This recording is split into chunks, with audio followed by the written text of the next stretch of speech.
عقیدہ برباد ہے تو کوئی بھی عمل آپ کا مقبول نہیں ہوگا، سب کے سب برباد ہو جائیں گے، خاص طور سے ایسے دور میں جہاں پر ائمہ دلال، خدل، گمراہ کر دینے والے ائمہ ہمارے بیچ موجود ہیں، جو باطل کی طرف لوگوں کو پکارتے ہیں، بلاتے ہیں، اور دھڑلے سے ان کی دکان چل رہی ہے، جو سچ کو چھپاتے ہیں، دوسروں کو گمراہ کرتے ہیں۔ ایسے وقت میں تو اور بھی زیادہ ضروری ہو جاتا ہے کہ ہم عقیدے کا علم حاصل کریں، اور ایسے علماء سے، ایسے ائمہ سے، ایسے طلاب علم سے علم حاصل کریں عقیدے کا، اپنے دین کا، کہ جن کا عقیدہ صحیح سالم ہو، جو اسلاف کے منہج پر ہوں، اور جو صحیح دین کی دعوت دے کر کے آپ کو صحیح علم سے دوچار کرواتے ہوں۔ کیوں؟ اگر آپ غلط جگہ جا کر کے علم حاصل کریں گے تو آپ کو پتہ بھی نہیں چلے گا کب آپ غلط راستے پر نکل جائیں گے۔ تو اگر آپ کو عقیدے کا بھی علم حاصل کرنا ہے تو انشور کریں، خاص طور سے بہت ضروری ہے، اور صرف عقیدہ ہی کیوں، کوئی بھی علم ہو، آپ اگر تجوید بھی سیکھتے ہیں، آپ اگر قراءت بھی سیکھتے ہیں، آ، آپ عربی گرامر بھی سیکھتے ہیں، الغرض جو کچھ بھی ہو آپ سیکھتے ہیں، جس سے آپ دین کو سیکھنے کی کوشش کرتے ہیں، ہر وہ علم، ہر وہ فن، تو آپ کے لیے ضروری ہے کہ آپ کسی ایسے ٹیچر کا انتخاب کریں کہ جس کا عقیدہ صحیح ہو، کیونکہ آپ کو نہیں پتا کہ ٹیچرز، عادت ہوتی ہے تھوڑا سا سائڈ لائن ہٹ کر کے کہیں نہ کہیں ایسی بات کر جاتے ہیں کہ آپ کا عقیدہ کب بگڑ جائے گا آپ کو پتہ بھی نہیں چلے گا۔ تو اس لیے بہت ضروری چیز ہے، اور اس پر جو ہے ہمیں غور کرنا چاہیے کہ ہمارے جو اساتذہ ہیں، ہمارے ٹیچرز ہیں، ہم ایسے چنیں کہ جن کا معاملہ بالکل صحیح ہو۔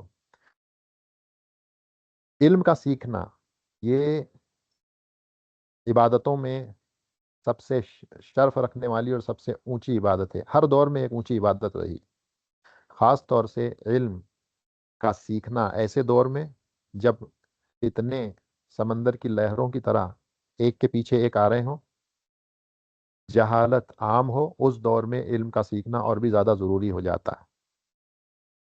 لوگ غفلت کا شکار ہوں، دنیاوی چکا چوند کے پیچھے پڑے ہوں، اپنی خواہشات کے پیچھے پڑے ہوں، ایسے وقت میں جو آدمی علم کو سیکھتا ہے، سکھاتا ہے، علم کے لیے اپنے آپ کو خالص کرتا ہے سیکھنے اور سکھانے میں، تو واقعی یہ شخص قابل تعریف ہے۔ اللہ اس شخص کو جو ایسے دور میں، ایسے وقت میں علم کا دامن تھامتے ہیں، اللہ ان کو بلندیاں عطا کرتے ہیں، ان کے اجر کو کئی گنا بڑھا دیتے ہیں، کیونکہ علم کا سیکھنا اپنے آپ میں بہت بڑی عبادت ہے۔ بعض علماء تو یہاں تک کہتے ہیں، جیسے ابن القیم رحمہ اللہ، شیخ الاسلام ابن تیمیہ رحمہ اللہ، کہ علم کا سیکھنا ایک قسم کا جہاد ہے، بلکہ یہ افضل الجہاد ہے، بیسٹ فارم، سب سے اچھی شکل جہاد کی علم کا سیکھنا ہے۔ بلکہ ابن القیم رحمہ اللہ نے 16 قسم کی جہاد کا ذکر کیا ہے زاد المعاد میں، 16 قسم کے جہاد کا، کفار سے جہاد، اپنی نفس سے جہاد، علم کا، یہود سے، نصرانیوں سے، الگ الگ قسم کے 16 قسم کے جہاد کا بیان کیا، اور اس میں پھر کہتے ہیں کہ سب سے افضل الجہاد علم کا حاصل کرنا۔ تو وہ نعمتیں جو اللہ نے ہم پر نازل کی ہیں، ان میں ایک نعمت یہ بھی ہے کہ یہ جو علم والی، جو علم سیکھنے کی جو عبادت ہے، یہ اللہ نے کسی ایک خاص عمر کے ساتھ، ایج کے ساتھ اس کو محصور نہیں کیا ہے، کسی خاص جینڈر کے ساتھ، کہ صرف میل یا فیمیل، صرف مذکر مؤنث کے ساتھ خاص نہیں کیا، بلکہ ہر کوئی سیکھ سکتا ہے، نہ کسی ایج گروپ کے ساتھ اس کو باؤنڈ کیا ہے، ینگ ہو، نوجوان ہو، بوڑھا ہو، مرد ہو، عورت ہو، ہر کسی کے لیے علم کا جو راستہ ہے وہ کھلا ہے۔ اللہ کے رسول صلی اللہ علیہ وسلم نے بہت خاص دھیان دیا ہے اس امور پر کہ امت تک علم پہنچے۔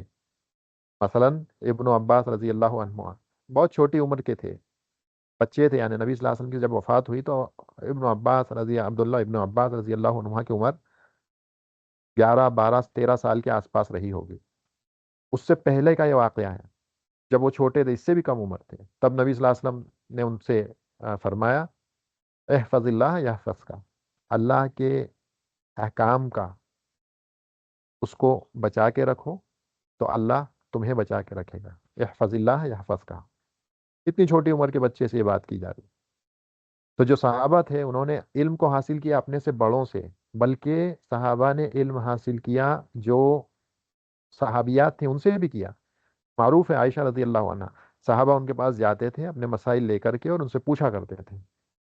اس سے پتہ چلا کہ جو عبادت ہے علم حاصل کرنے کی، یہ کسی خاص ایج، خاص جینڈر تک محصور نہیں ہے، علم کسی سے بھی حاصل کیا جا سکتا، یہاں تک کہ جو کبار علماء ہیں کئی بار وہ اپنے سے چھوٹے صغار سے بھی علم کو حاصل کرتے ہیں۔ اسی طرح اسی لیے حدیث کی کتابوں میں خاص طور سے ذکر ہوتا ہے ایسی جگہوں پر کہ علم کا اخذ کرنا، یعنی کبار کا عن الصغار، علم کے حاصل کرنے کا ایک الگ چیپٹر ہوتا ہے جہاں پہ وہ ذکر کیا ہے کہ ایسے کتنے علماء ہیں جو زیادہ ایج کے تھے لیکن انہوں نے اپنے سے کم عمر والوں سے علم کو حاصل کیا۔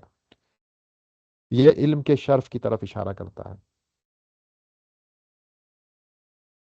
اسی طرح سے ایک اور چیز اہل علم جو بیان کرتے ہیں وہ یہ بھی کرتے ہیں کہ یہ جو چھوٹے چھوٹے متون، متون جو ٹیکسٹ ابھی ہمارے سامنے، متون سے مراد یہ ہے کہ کسی بھی فن میں مختصراً کچھ باتوں کو جمع کر دینا جس میں نہ زیادہ دلائل ہوں نہ زیادہ مسائل ہوں، لیکن باوجود اس کے کافی کچھ چیزیں اس میں وہ انکلوڈ کر دیں، جو بنیادی چیزیں ہیں، اصول ہیں، ضابطے ہیں، ضوابط ہیں، اس کو وہ ذکر کر دیں، زیادہ مسائل کو بیان کیے بنا۔ مقصد یہ ہوتا ہے کہ آدمی اس کو حفظ کر لے۔ اگر اس آدمی انسان اس کو حفظ کر لیتا ہے ان چھوٹے چھوٹے متون کو، تو یہ باذن اللہ تعالیٰ اس کے لیے بہت مفید ہوتے ہیں، کیونکہ اس کے اندر نچوڑ ہوتا ہے اس فن کا، اس علم کا۔ تو یہ اسلاف کا طریقہ رہا ہے، متون کو مرتب کرنا، اس کی تالیف تصنیف کرنا، اور اس کے بعد میں اس چیز کا بھی خیال رکھنا کہ اس کو حفظ کیا جائے۔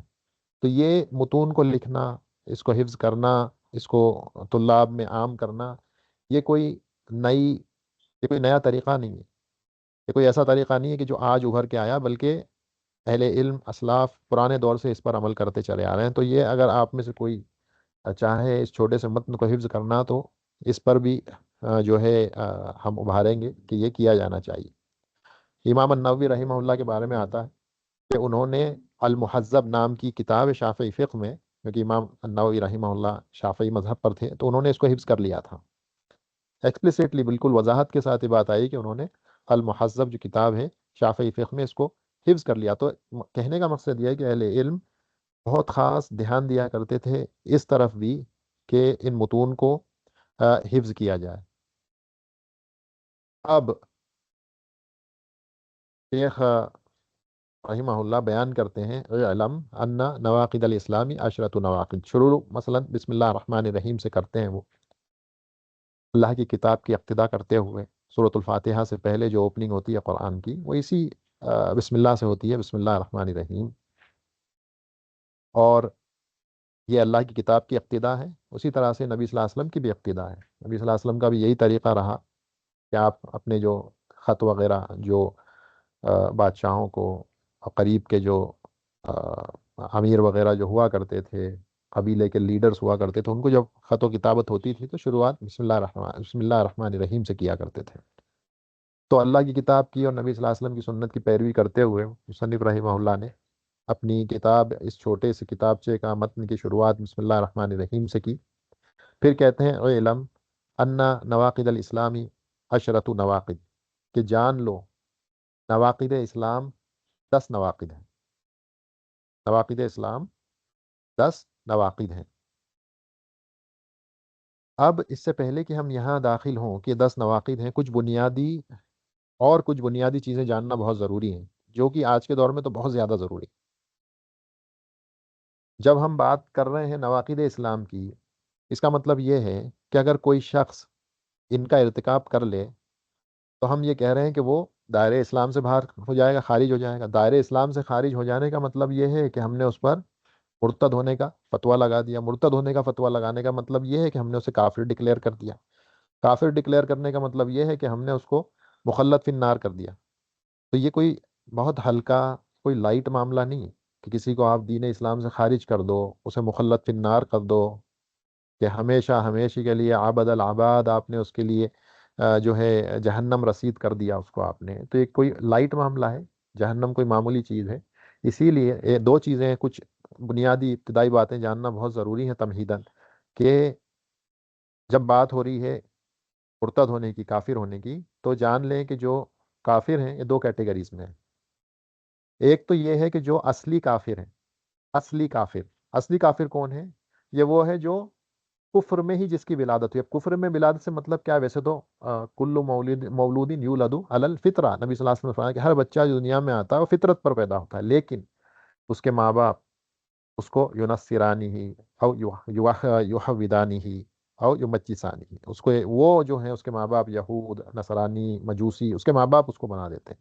تو ہم ایسے گھروں کی بات کر رہے ہیں جہاں پہ بچے ولادت ہوتا ہے اس کا، اور کفر کے ماحول میں ولادت ہوتا ہے، یہ کافر اصلی ہے، اوریجنل ڈس بلیور، اصلی کافر ہے۔ ایک یہ کیٹیگری ہو گئی۔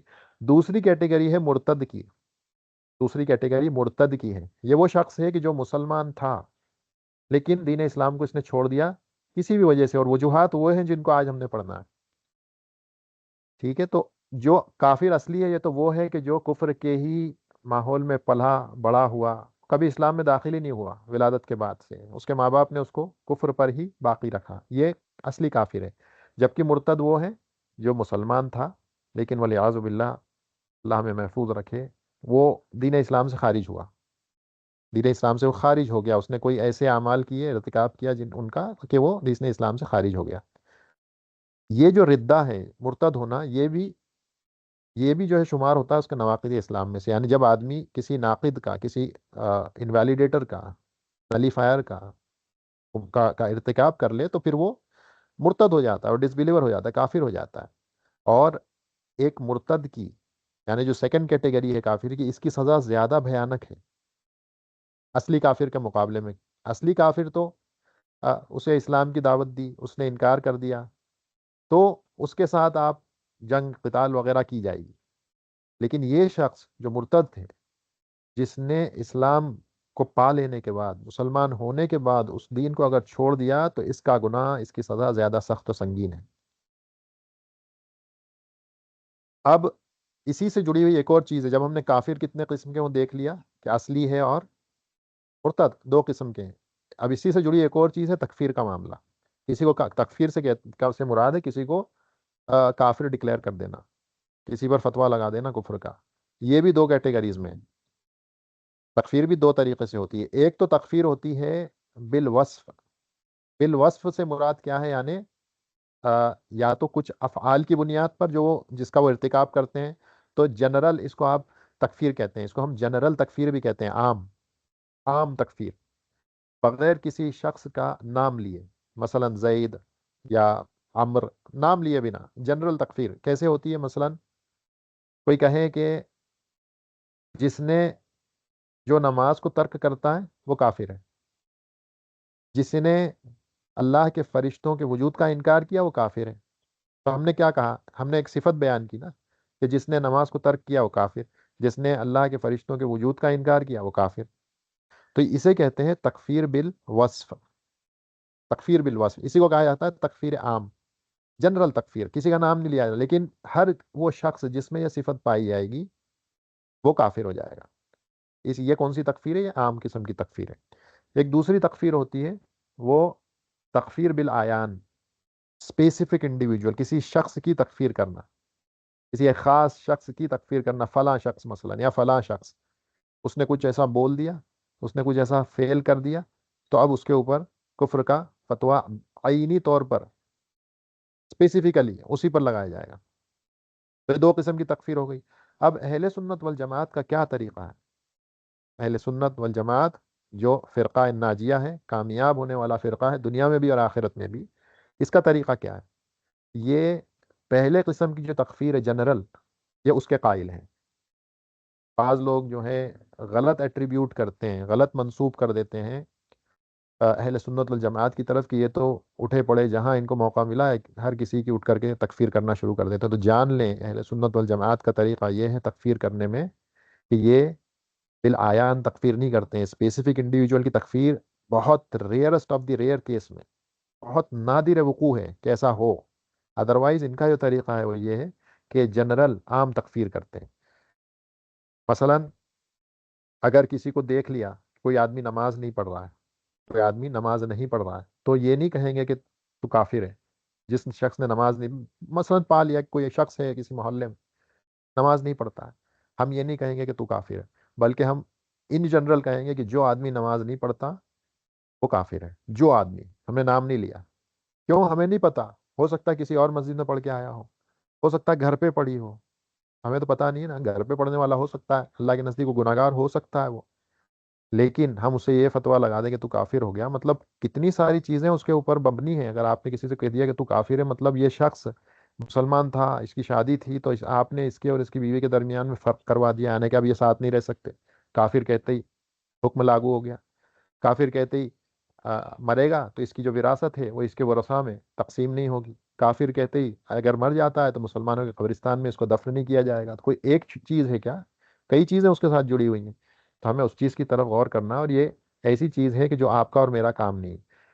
تکفیر عینی یہ آپ کا اور میرا کام نہیں ہے۔ اسپیسیفک تکفیر جو ہوتی ہے وہ حاکم وقت، وقت کا حاکم، وقت کا امیر، جج، مفتی، یہ ان کا کام ہے۔ سارے ایویڈنسز اسٹیبلش کرنے کے بعد وہ کفر کا فتویٰ لگاتے ہیں کسی پر، اس سے پہلے وہ یہ کام نہیں کرتے ہیں۔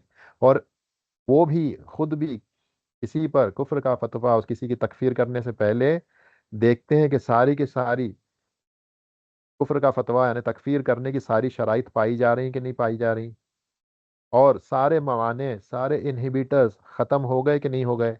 مثلا کوئی آدمی ہے، عقل ہی نہیں رکھتا، مجنون ہے، اس نے کوئی بات کہہ دی زبان سے، اس نے کوئی فعل کر دیا ایسا جو کہ کفریہ نظر آتا ہے، لیکن اس آدمی کے پاس عقل ہی نہیں ہے، تو کیا ہم اس کو فتویٰ لگا دیں گے؟ تک کفر کا نہیں لگائیں گے۔ تو یہ ساری چیزیں قاضی غور کرے گا۔ اسی طرح سے کسی کو کمپیل کیا گیا، کسی کو فورس کیا گیا، مکراہ، کہ کوئی مکراہ ہے، کسی کو فورس کیا جا رہا ہے کسی چیز کو، کسی فعل کو کرنے پہ، تو یہ انہیبیٹرز میں سے ہے، یہ موانع میں سے ہے، اس پر تکفیر کا فتویٰ نہیں، اس پہ کفر کا فتویٰ نہیں لگایا جائے گا، اس کی تکفیر نہیں کی جائے گی۔ تو یہ ساری چیزیں کون دیکھے گا؟ یہ مفتی، یہ عالم دیکھے گا، اور وہ سب دیکھنے کے بعد پھر وہ فیصلہ کرے گا کہ کیا یہ آدمی، اس پر کفر کا فتویٰ لگایا جا سکتا ہے، نہیں لگایا جا سکتا۔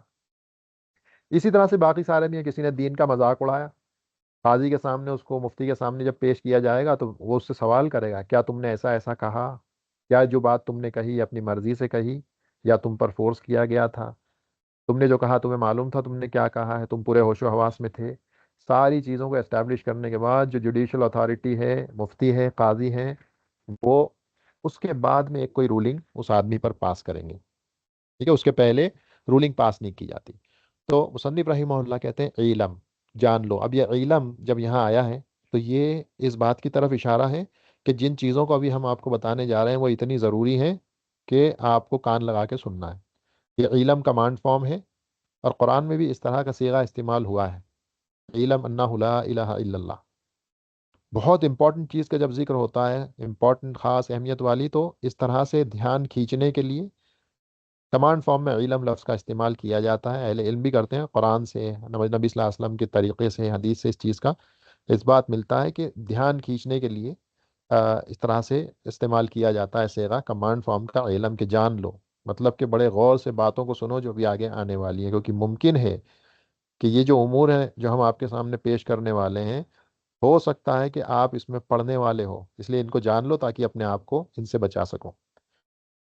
نواقض اسلام، ہم اس سے پہلے بات کر چکے ہیں کہ نواقض اسلام سے مراد وہ چیزیں ہیں جو آپ کے اسلام کو برباد اور ختم کر دیتی ہیں، اور انسان دائرۂ اسلام کو خارج کر کے اس سے باہر نکل جاتا ہے، یعنی آپ کے اسلام کو یہ برباد کر دیتی ہیں چیزیں۔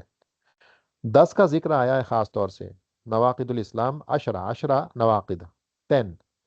تو یہ 10 سے مراد کیا یہ ہے کہ بس نواقض اسلام صرف 10 ہیں؟ تو مراد یہ نہیں ہے۔ وہ یہ کہتا ہے کہ صرف 10 ہیں تو مراد یہاں یعنی نمبر سے مراد یہ نہیں ہے کہ شیخ یہ کہنا چاہتے ہیں کہ 10 کے علاوہ 11واں ناقد ایگزسٹ نہیں کرتا، نہیں، یہ مراد نہیں ہے، بلکہ 10 سے مراد یہاں پر شیخ نے ان 10 کا ذکر کیا ہے جو بہت زیادہ واقع ہوتے ہیں، معاشرے میں بہت زیادہ پائے جاتے ہیں، ان کا ذکر شیخ نے یہاں کیا ہے۔ اور اس چیز کو شیخ نے رسالے میں، اسی جو چھوٹا سا رسالہ ہمارے سامنے جو متن ہے، اس کے بالکل آخر میں جب ہم پہنچیں گے 10ویں ناقد کے بعد، تو وہاں پر انہوں نے اس چیز کو ذکر کیا ہے کہ سب سے زیادہ وقوع ہونے والے نواقد میں جو ہیں ان 10 کا ہم نے یہاں ذکر کیا ہے۔ تو اس یہ وجہ ہے ان کا یہاں پر ان 10 لفظ کا یا ان 10 کو ذکر کرنے کا، مراد بالکل بھی یہ نہیں ہے کہ اس کے علاوہ اور کوئی ناقد ہے ہی نہیں۔ اب اس سے پہلے کہ ہم ان 10 نواقد میں داخل ہوں، ایک براڈ کیٹیگرائزیشن سمجھ لیں کہ یہ جو نواقد ہیں 10، آپ ان کو 3 کیٹیگریز میں بانٹ سکتے ہیں۔ اس سے فائدہ یہ ہوگا کہ ان کو یاد کرنا آسان ہو جائے گا۔ اس میں یہ جو 10 نواقد ہیں، ان میں سے پہلی جو کیٹیگری ہے اس کی، وہ اسے آپ الحاد کہہ سکتے ہیں۔ الحاد، جسے ایتھزم بھی کہا جاتا ہے، یا الحاد سے اصل مراد تو یہ ہے کہ آدمی غیر اللہ کو پکارے اور اللہ کو پوری طرح سے بھول جائے، یعنی اللہ کا کہیں ذکر ہی نہ ہو، اللہ کا کہیں بھی ذکر ہی نہ ہو، صرف وہ پکارے تو غیر اللہ کو پکارے، یہ الحاد ہے۔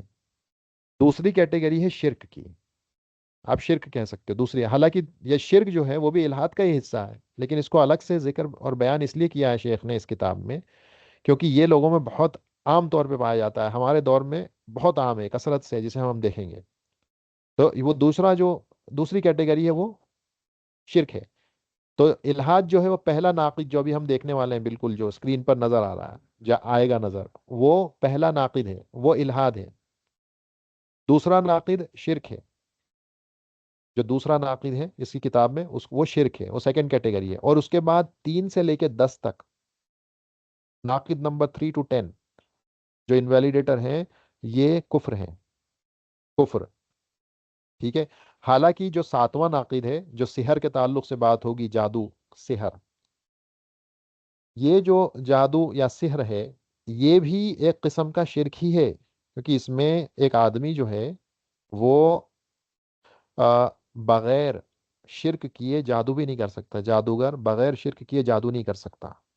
بغیر شرک کیے ایک شیطان، ایک جن، جادوگر کی مراد بھی پوری نہیں کرتا جب تک وہ شرک نہ کروا لے، جب تک وہ بے حرمتی نہ کروا لے قرآن کی، یا اسلام کا مذاق نہ اڑوا لے، تب تک وہ جادوگر کی کسی بھی مراد کو پورا بھی نہیں کرتا ہے۔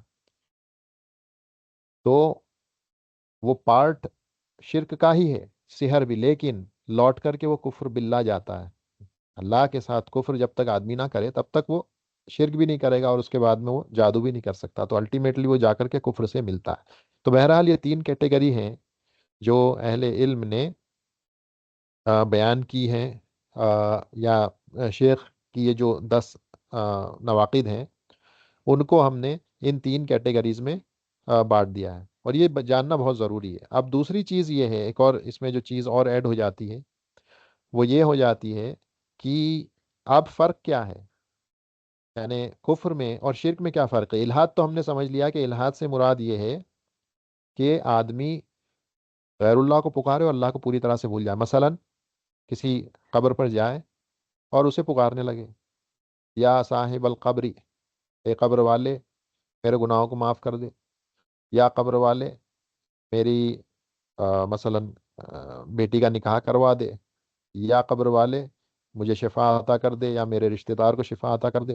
یہ کس سے مانگ رہا ہے؟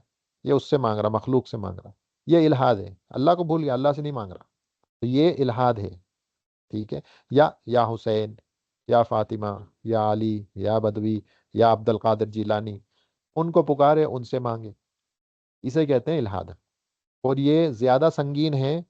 اب جو بات آئے گی اس کے بعد شرک کے مقابلے میں، حالانکہ شرک بھی سنگین ہے، کوئی کم نہیں ہے، لیکن یہ بہت زیادہ سیویئر ہے، کیونکہ یہاں پہ اللہ کو ٹوٹلی بھلا دیا جاتا ہے، تو یہ الحاد ہے۔ شرک جو کہ دوسرا ناقد ہے، جو کہ شیخ نے بیان کیا ہے، من جعل بینہ و بین اللہ وسائط یدعوہم ویسألوہم الشفاعۃ ویتوکل علیہم، یہ سیکنڈ قسم ہے، اور یہ شرک ہے۔ یہاں پر آدمی غیر اللہ سے ڈائریکٹ نہیں مانگتا، بلکہ ان کو واسطہ بناتا ہے، ان کو انٹرمیڈیری بناتا ہے، اور یہ شرک جو کفار قریش تھے ان کا ہوا کرتا تھا۔ اللہ نے جب ان کو قرآن میں کافر ڈکلیئر کر دیا، تو آپ ان کے بارے میں کیا خیال ہے کہ جو آج ڈائریکٹ قبر پر جا کر، درگاہوں پر، مزاروں پر جا کر ماتھا ٹیکتے ہیں اور ڈائریکٹ اس سے مانگتے ہیں جو قبر میں سویا پڑا ہے، کیا خیال ہے اس کے بارے میں؟ جب وہ تو صرف واسطہ مانگتے تھے، بناتے تھے ان کو، وہ یہ نہیں کہتے تھے کہ تو دے، لات، عزا، منات، ان سے آگے نہیں کہتے تھے کہ تم دو، وہ کہتے تھے تم نیک بندے ہو اللہ کے، تم اللہ سے مانگو ہمارے لیے۔ اللہ نے جب ان کو کافر کہا، مشرک کہا، تو کیا خیال ہے ان کے بارے میں جو قبروں پر جا کر ان سے ڈائریکٹ مانگتے ہیں؟ الحاد ہے وہ، ٹھیک ہے۔ تیسری قسم ہم نے کہا کفر ہے، وہ 3 سے لے کر ناقد نمبر 10 تک کفر ہے۔ اب سوال یہ ہے کہ شرک اور کفر میں کیا فرق ہے، شرک اور کفر میں فرق کیا ہے؟ ہم نے الحاد سمجھ لیا، ڈائریکٹلی جیسے میں نے کہا، یا بدوی، یا حسین، یا علی، یا فاطمہ، یا عبد القادر، یا جو بھی قبر میں پڑے ہوئے ہیں ان سے مانگ لیں۔ اب یہ بھی نہیں پتا انسان ہے تو چلو کم از کم یہ ہے کہ وہ اللہ کا بندہ انسان پڑا ہوا ہے قبر کے اندر۔ اب کہیں پہ کہیں گدھے شاہ ہیں، کہیں گھوڑے شاہ ہیں، کہیں کتے شاہ ہیں، پتہ نہیں کون ہے قبر کے اندر، ہمیں نہیں پتا جانور بھی ہے کہ نہیں، کہ انسان کون ہے اندر، اور ہم اس سے جا کر کے مانگتے ہیں۔ کیا ہو گیا ہماری عقلوں کو؟ ٹھیک ہے، تو یہ الہاد ہے، ڈائریکٹلی جا کر اس سے مانگنا۔ شرک اور کفر میں کیا فرق ہے؟ شرک اور کفر میں، اگر آپ لوگ اسکرین دیکھ رہے ہیں تو اسکرین شاید نظر نہیں آ رہی،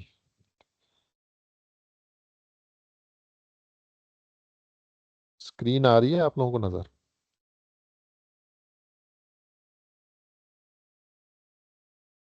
آ رہی ہے؟ اوکے اوکے، ٹھیک ہے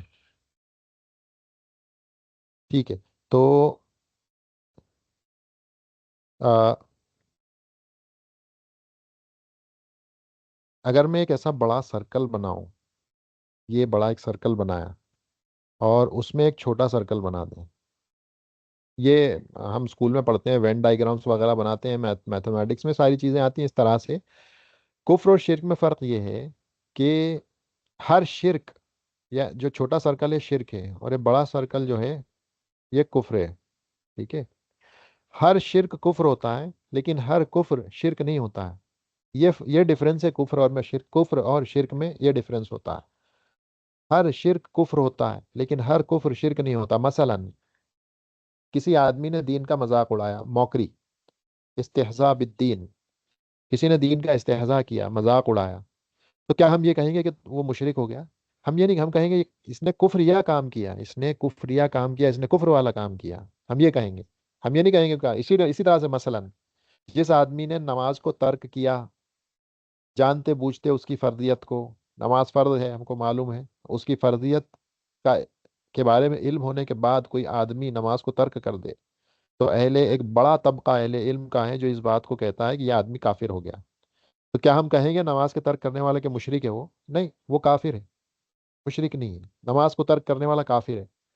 لیکن جس آدمی نے مثلا غیر اللہ کو پکارا، جیسے ابھی ہم نے مثالیں دیکھی، یا حسین، یا حسن، یا فاطمہ، یا علی، یا عبد القادر الجیلانی، یا بدوی، تو اس آدمی نے شرک کیا، لیکن یہ شرک کفر بھی ہے، یہ شرک کفر بھی ہے۔ تو ہر شرک کفر ہوتا ہے لیکن ہر کفر شرک نہیں ہوتا، ٹھیک ہے؟ تو اس وین ڈائیگرام کو یاد رکھیں، یہی ڈفرینس ہے کفر میں اور شرک میں۔ لیکن اگر ہم بات کریں نتیجے کی، اینڈ رزلٹ کی، نتیجہ اور اینڈ رزلٹ کی اگر ہم بات کریں تو وہ سیم ہے، چاہے وہ الہاد ہو، چاہے وہ الہاد ہو، چاہے وہ شرک ہو، چاہے وہ کفر ہو، اینڈ رزلٹ سب کا سیم ہے، ٹھیک ہے؟ کہ یہ سب کے سب مخلد فی النار ہوں گے، ہمیشہ ہمیشہ آگ میں جلیں گے۔ تو اینڈ رزلٹ سب کا ایک ہی ہے، ٹھیک ہے؟ تو یہ بنیادی فرق ہے شرک میں اور کفر میں۔ ہر شرک کفر ہوتا ہے لیکن ہر کفر شرک نہیں ہوتا ہے۔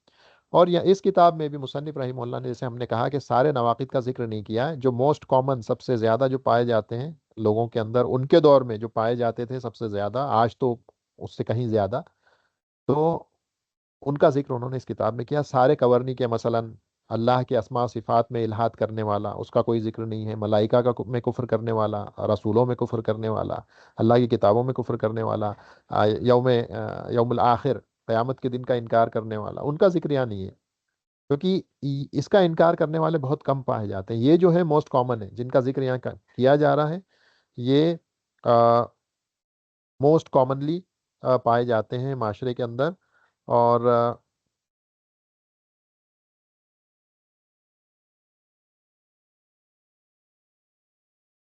چلیں، تو اس وجہ سے اس کا شیخ نے یہاں ذکر کیا۔ اب ہم آ گئے ہیں پہلے ناقد میں۔ پہلا ناقد جیسا کہ آپ کو یہاں نظر آ رہا ہے، الاول الشرک فی عبادت اللہ وحدہ لا شریک لہ، قال تعالی ان اللہ لا یغفر ان یشرک به ویغفر ما دون ذلک لمن یشاء، وقال انه من یشرک باللہ فقد حرم اللہ علیہ الجنۃ ومأواه النار وما للظالمین من انصار، ومنہ الذبح لغیر اللہ کمن یذبح للجن او للقبر۔ یہ پہلا ناقد ہے، اس کے دو ایویڈنس یہاں پہ پیش کیے ہیں، اور اس کی دو مثال یہاں پہ دی ہے. یہ پہلا ناقد. ٹھیک ہے، پہلے انہوں نے پہلا ناقد کیا ہے، الشرک فی عبادت اللہ کہا، اصل میں یہ الحاد ہے. اس کے بعد اس کے دو ایویڈنسز دیے، اور اس کے بعد دو مثالیں دی ہیں. الذبح، غیر اللہ کے لیے ذبح کرنا، جانور سلاٹر کرنا غیر اللہ کے لیے. اور پھر اس کی مثال دی کہ جیسے سلاٹر غیر اللہ کے لیے جانور ذبح کرنے سے مراد کیا ہے، مثلا کسی جن کے لیے یا کسی قبر کے لیے، قبر والے کے لیے جا کر کے جانور کو ذبح کرنا، یہ شرک ہے، بلکہ یہ الحاد ہے. ٹھیک ہے، اب ہم اس کو سمجھیں گے کہ اس سے مراد کیا ہے. شرک، اور جیسا ہم نے کہا کہ جو پہلا یہ جو ناقد ہے، حالانکہ یہاں پہ جو عبارت ہے وہ شرک ہے. شرک فی عبادت اللہ، اللہ کی عبادت میں شرک کرنا، نہ شریک کرنا غیر اللہ کو، اس کے اندر ملانا، کمپینین بنانا، پارٹنر بنانا. لیکن اس سے پہلے بھی ہم نے دیکھ لیا مثال، ابھی جب الہاد کو سمجھا تھا، کہ یہاں جیسا کہ بات آئے گی، یہاں مراد یہ ہے کہ آدمی اللہ کے ساتھ غیر اللہ، یعنی کہ اللہ کو بھول کر کے غیر اللہ کو ہی پکارے. اور آج کے دور میں یہ بہت کامن ہے ہمارے معاشرے میں. بلکہ آج کا جو مشرک ہے اس کا شرک ابو جہل کے شرک سے، اور کفار قریش کے جو چیفز اور بڑے سردار ہوا کرتے تھے ان کے شرک کے مقابلے میں، یعنی آج کا جو مشرک ہے ان سے زیادہ خطرناک ہے.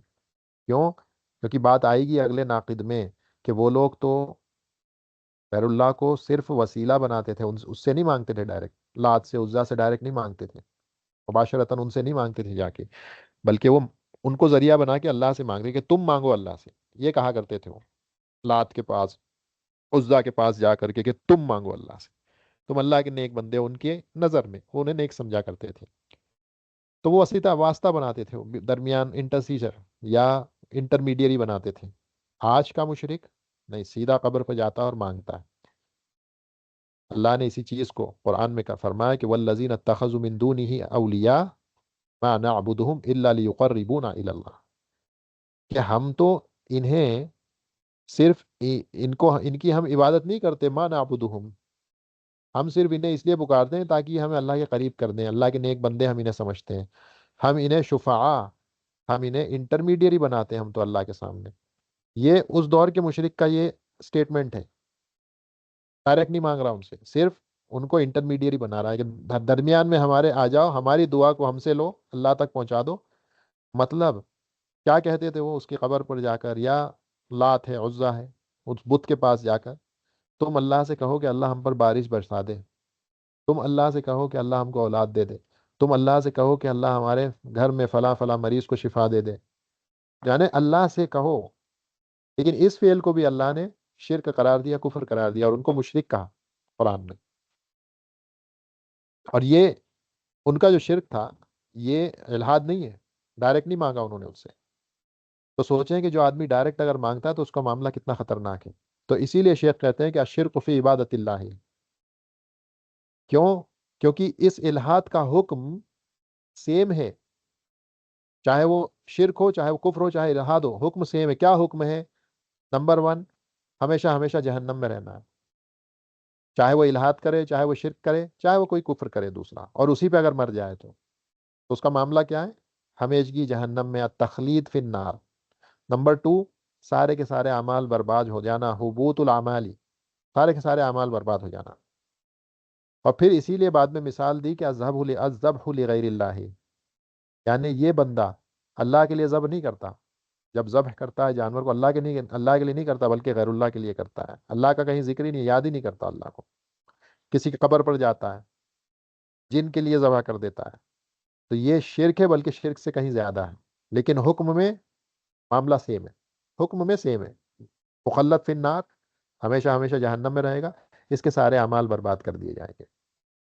دلیل کے طور پہ کیا کہتے ہیں؟ والدلیل قوله تعالی ان اللہ لا یغفر ان یشرک به ویغفر ما دون ذلک لمن یشاء. یہ جو آیت ہے سورۃ النساء میں دو بار آئی ہے، سیم آیت، یہ دو بار اللہ نے ریپیٹ کیا ہے. یہ خود اپنے آپ میں اس جرم کی سنگینی کو بتاتا ہے، کتنا سنگین جرم ہے یہ، اللہ کے ساتھ شرک کرنا. اللہ کہتے ہیں بے شک اللہ اس چیز کو معاف نہیں کرتا کہ اس کے ساتھ کسی کو شریک کیا جائے، ان یشرک به. لیکن اس کے شرک کے علاوہ جو بھی دوسرے گناہ ہیں شرک سے کم، اگر اللہ چاہے گا تو اسے معاف کر دے گا، مصنف رحمہ اللہ اس آیت کو اور اس کے بعد ایک اور دلیل کے طور پہ آیت ہے انہ من یشرک باللہ فقد حرم اللہ علیہ الجنہ، اس آیت میں مشرک کا ٹھکانہ بتایا جا رہا ہے اور یہ بتایا جا رہا ہے کہ جنت اس پر حرام کر دیا اللہ نے۔ جو بھی آدمی اللہ کے ساتھ شرک کرے گا اور اسی پر مر جائے گا، یہ شرط ہے، جو اللہ کے ساتھ شرک کرے اور اسی پر مر جائے، ٹھیک ہے، تو یہ آیت یہاں پر جو سورۃ النساء میں آیت ہے ان اللہ لا یغفر ان یشرک بہ، یہاں قید ہے، کوئی یہ نہ سمجھے جیسا کہ خوارج ہیں، وہ کیا کرتے ہیں، وہ صرف آیت کو اٹھا لیتے ہیں اور پھر کہتے ہیں دیکھو یہاں پر اللہ نے ذکر کیا ہے کہ، یا جیسے سورۃ النساء میں یہ آیت ہے کہ جو آدمی کسی مسلمان کا قتل کر دیتا ہے تو وہ آدمی جو ہے اس کے لیے اللہ نے جنت کا جہنم کا وعدہ کیا ہے، کہتے ہیں دیکھو یہاں جہنم کا وعدہ ہے مسلمان ہونے کے بعد اس آدمی نے قتل کیا، اور پھر وہ کیا کہتے ہیں کہ دیکھو اس کا مطلب یہ ہے کہ اگر کبیرہ گناہ کا بھی کوئی ارتکاب کرتا ہے تو وہ بھی ہمیشہ ہمیشہ کے لیے جہنم میں چلے جائے گا۔ یہ غلط فہم اور غلط انڈرسٹینڈنگ ہے۔ جب آیتوں کو ایک دوسرے سے جدا کر کے آؤٹ آف کانٹیکسٹ، سیاق سے ہٹا کر کے جب آدمی جب دیکھتا ہے اور سوچتا ہے اور سمجھتا ہے تو پھر ایسے ہی نتیجے پر پہنچتا ہے، اہل علم کا یہ طریقہ نہیں ہوتا۔ تو یہاں پر یہ جو آیت ہے ان اللہ لا یغفر ان یشرک بہ ویغفر ما دون ذلک لمن یشاء، یہاں مراد ہے اگر توبہ کیے بنا مر جاتا ہے تو اس صورت میں اس آدمی کا معاملہ یہ ہے کہ اللہ اسے آخرت میں معاف نہیں کریں گے، دنیا میں اگر اس نے توبہ نہیں کی شرک سے تو اسے معاف نہیں کیا جائے گا۔ اور اس کی بہت واضح دلیلیں ہیں، ہم بہت زیادہ ڈیٹیل میں نہیں جا سکتے، آپ سورۃ الفاتر میں جائیں، وہاں پر جا کے پڑھیں، وہاں پر اس چیز کو بڑے وضاحت سے اللہ نے ذکر کر دیا ہے کہ تین قسم کے مسلمان پائے جاتے ہیں، اور یہ تین قسم کے مسلمان، یہ تین قسم کے لوگ جو دین اسلام میں ہیں، ایک تو مسلم ہے، ایک مومن ہے، ایک محسن ہے۔ اسلام کے وہ تین، آپ آپ کہہ سکتے ہیں ریلیجن، ہمارے دین کے تین لیولز ہیں یہ، اسلام، ایمان اور احسان، انہی تین کا ذکر اللہ نے وہاں پر کیا ہے۔ وَمِنْهُمْ ظَالِمٌ نَفْسِهِ، یعنی وہ ان میں ایک آدمی ایسا ہے جو اپنے آپ پر ظلم کرتا ہے، ایک مقتصد ہے، اکنامیکل مسلمان ہے، اور ایک سابقٌ بالخیرات، خیر کے کاموں میں بڑھ چڑھ کر آگے بڑھنے والا۔ یہ تین مسلمان ہیں، تین قسم کے لوگ ہیں جو دین اسلام میں ہیں، اور یہ تین لیول اہل علم کہتے ہیں یہ تین لیولز ہیں ہمارے دین کے، اسلام، ایمان اور احسان کی طرف اشارہ کر رہے ہیں تین لیولز۔ اور بعد میں آگے جا کر کے جب آپ وہ آیت پڑھیں گے، میرے خیال سے اگر میں مسٹیک نہیں کر رہا ہوں، یہ سورۃ الفاتر میں آیت ہے، سورۃ الفاتر میں آیت ہے، آپ جا کے یا تو میں کل ریفرنس نکالوں گا اس کا، سورۃ الفاتر میں جہاں تک میرا دھیان آ رہا ہے تو وہاں پر یہ آیت ہے، آپ جا کر اس کو دیکھیں گے تو یہ تین لیولز ہیں، اور آخر میں اللہ تینوں کے تعلق سے بیان کر رہے ہیں کہ سب کے سب جنت میں ہوں گے۔ تو ظالم لنفسہ، جس نے اپنے جان پر، اپنے آپ پر ظلم کیا، یہ وہ مسلمان ہے جو گناہوں کو ارتکاب کر لیا کرتا تھا شرک کو چھوڑ کر کے، گناہوں کا ارتکاب کرتا تھا لیکن شرک سے کم تر، یہ وہ شخص ہے ظالم لنفسہ جس نے اپنے جان پر ظلم کیا۔ اور مقتصد کون ہے؟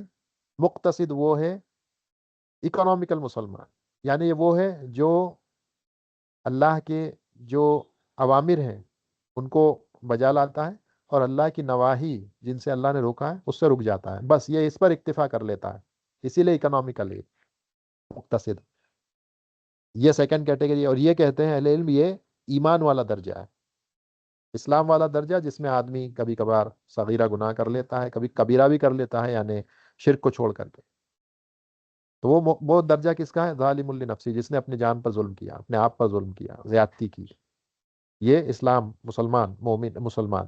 اگلا درجہ مومن کا درجہ، ایمان والا درجہ، یہ وہ ہے جو گناہ نہیں کرتا، گناہوں کا ارتکاب نہیں کرتا، لیکن اللہ کے جتنے بھی اوامر ہیں اس کو پورا کرتا ہے، اور جتنی بھی نواہی ہیں اس سے رک جاتا ہے، یہ سیکنڈ لیول، ایمان کا درجہ۔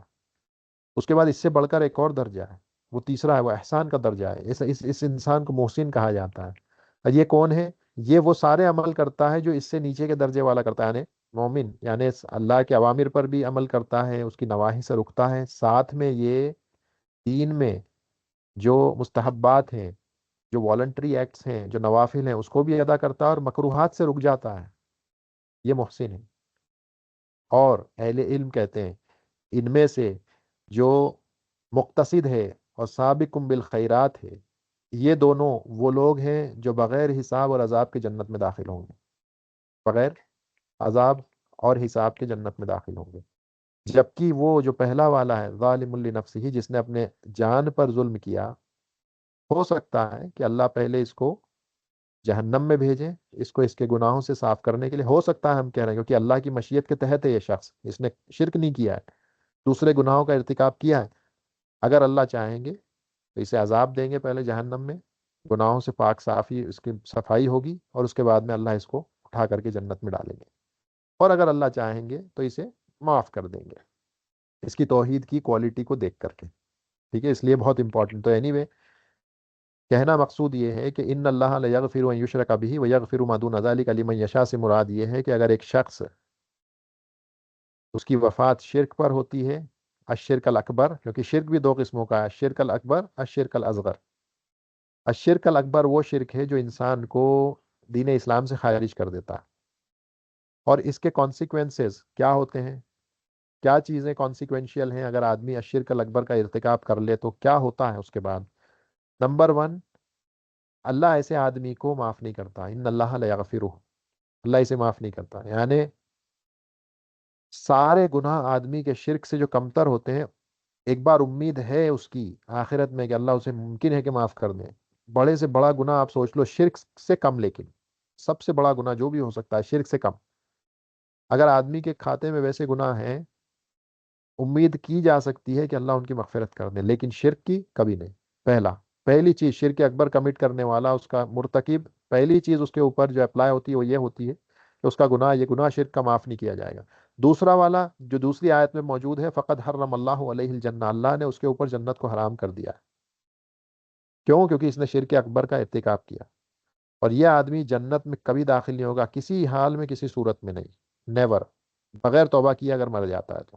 یہ شرط ہے، اس قید کو یاد رکھیں، ورنہ اس قید کو یاد نہیں رکھیں گے تو پھر حال وہی خوارج کے جیسا ہوگا، کہ جو ہر چھوٹے بڑے گناہ کرنے والے پر سیدھا اٹھا کر کے کفر کا فتویٰ لگاتے ہیں، اور اس کو مخلد فی النار کرتے ہیں، اور پھر اس کا مال، اس کا خون، اس کو حلال کر دیتے ہیں کہ آپ اس کو قتل کر دو، اس کا مال چھین لو، ان کے نزدیک سب حلال ہو جاتا ہے۔ کیوں؟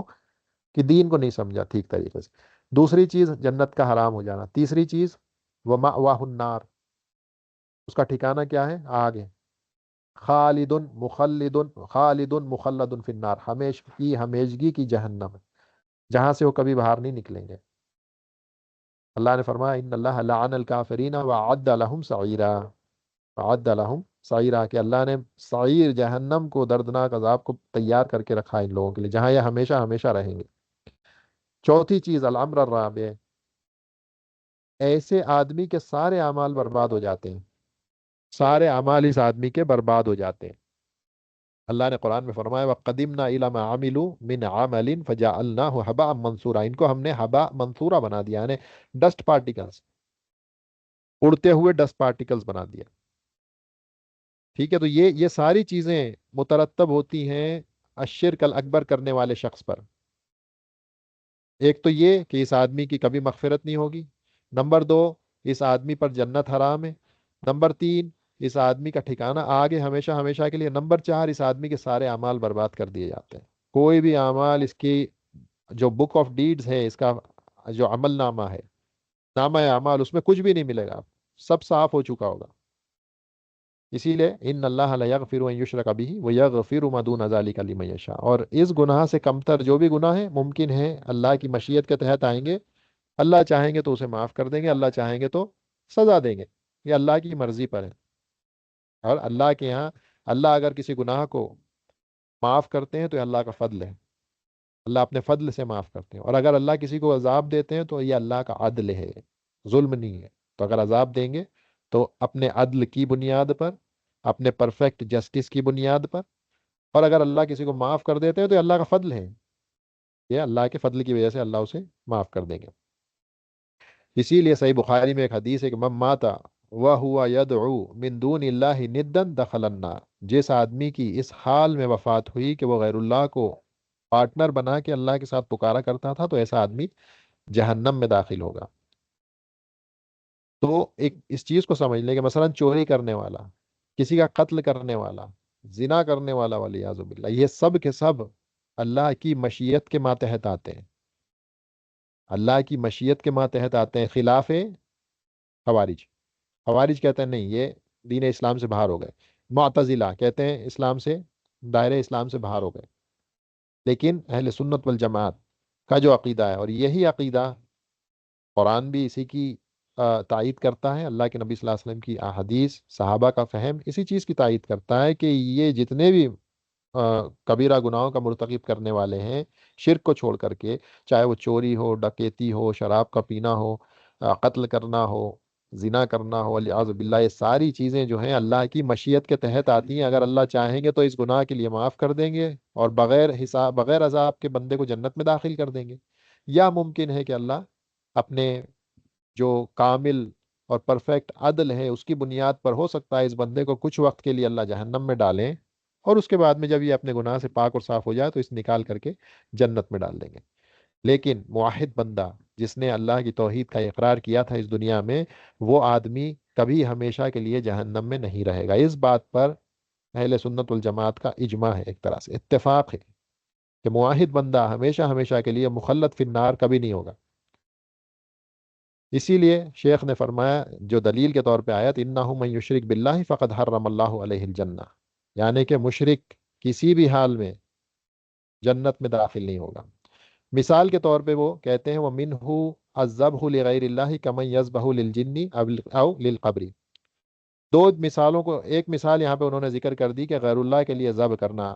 ذبح کا ذکر کیوں کیا؟ کیونکہ یہ بہت کامن ہے، بہت عام ہے، اور ہمارے دور میں بھی میں سمجھتا ہوں آپ لوگوں نے اس چیز کو محسوس کیا ہوگا یا دیکھا ہوگا معاشرے کے اندر، کہ بعض لوگ ہیں جو کوئی بیمار پڑ گیا، یا کسی کا کوئی پریشانی ہے، تنگی ہے، اور جن لوگوں کے پاس توحید کا علم نہیں ہے یا علم ہی نہیں ہے سرے سے، تو وہ کیا کرتے ہیں، ایسے بابا ڈھونگیوں کے پاس جاتے ہیں اور پھر ان سے اپنی پریشانی کا ذکر کرتے ہیں، اور پھر یہ ڈھونگی لوگ اس سے کہتے ہیں شخص سے کہ اچھا ایک کام کرو، فلاں فلاں جگہ جاؤ، فلاں مقام پر اس جگہ پر جائیں اور وہاں پر ذبح کریں، اور ہاں جب ذبح کرو گے اللہ کا نام مت لینا، ذبح کرتے ٹائم بسم اللہ مت بولنا، میں معلوم ہے نا ذبح کرتے ٹائم بسم اللہ بولنا ہے، کہتے ہیں نہیں بسم اللہ بالکل نہیں بولنا، بلکہ وہ کچھ اور لکھ کے دیتے ہیں، اچھا یہ کہنا وہاں جا کر اس کے لیے ذبح کر رہے ہو، اور اسی جگہ پہ جا کے کرنا، اور اسی رنگ کا جانور لے کر کے جانا۔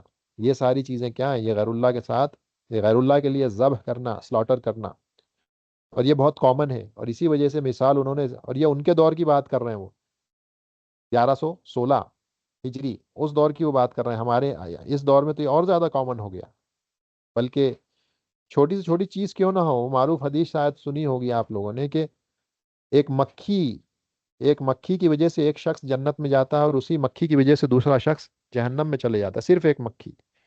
تو کسی جانور کا حجم، اس کی سائز، وہ معنی نہیں رکھتی، معنی یہ رکھتا ہے کہ آپ کس ذات کے ساتھ آپ شرک کر رہے ہو، کس کے ساتھ آپ ند بنا رہے ہو، پارٹنرز بنا رہے ہو، کس ذات کی نافرمانی کر رہے ہو، مراد یہ ہے۔ پھر وہ چیز جس کے ذریعے نافرمانی کی جا رہی، وہ چھوٹی سے کتنی چھوٹی کیوں نہ ہو، پھر وہ ایک مکھی ہو یا ایک بڑا اونٹ کیوں نہ ہو، فرق نہیں پڑتا اس چیز سے۔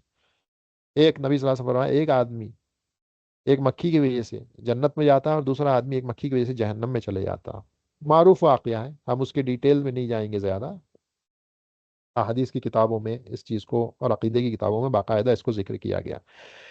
اسی طرح سے قبروں پر جا کر کے، اب یہ قبروں سے مراد انبیاء کی قبریں بھی ہو سکتی ہیں، صالحین کی قبریں بھی ہو سکتی ہیں، اولیاء کی قبریں بھی ہو سکتی ہیں، جن کا واقعی جو اولیاء ہیں، یا دعویٰ کیا جاتا ہے کہ اللہ کے ولی ہیں، جبکہ معلوم ہمیں کچھ بھی نہیں ہے۔ اللہ نے سورہ یونس میں ہمیں قاعدہ بیان کر دیا کہ اللہ کے ولی ہونے کے لیے ضروری کیا ہے۔ اللہ کا ولی وہ بندہ نہیں ہے جو ہوا میں اڑ رہا ہے، پانی پہ چل رہا ہے، آگ پہ چل رہا ہے، وہ آپ کیسے کہہ سکتے ہیں کہ وہ اللہ کا ولی ہے؟ اللہ کے ولی ہونے کی تو دو شرطیں اللہ نے سورہ یونس میں بیان کر دی ہیں، آپ جا کے 60 61 اراؤنڈ کے آس پاس آیت دیکھیں سورہ یونس میں، تو آپ پائیں گے اللہ کا ولی ہونے کے لیے دو ہی کنڈیشنز ہیں: ایمان تقوی کے ساتھ، اور اللہ پر توکل کرنا۔ اگر یہ کسی میں پائی جاتی ہیں تو اللہ کا ولی ہے۔ ہر مومن بندہ جو متقی ہے، ہر مومن بندہ جو متقی ہے، وہ اللہ کا ولی ہے۔ ہاں ولایت میں درجے ہوتے ہیں، جتنا زیادہ ایمان اور جتنا زیادہ تقوی ہوگا اتنی زیادہ درجہ ولایت میں بلند ہوگا، اس میں کوئی شک نہیں ہے، لیکن شرط یہ ہے کہ ایمان ہو، اللہ کا تقوی ہو، اور اللہ پر توکل کرنے والا بندہ ہو۔ اگر یہ شرطیں کسی میں پائی جاتی ہیں تو ایسا اب شخص ہم کہیں گے کہ اللہ کا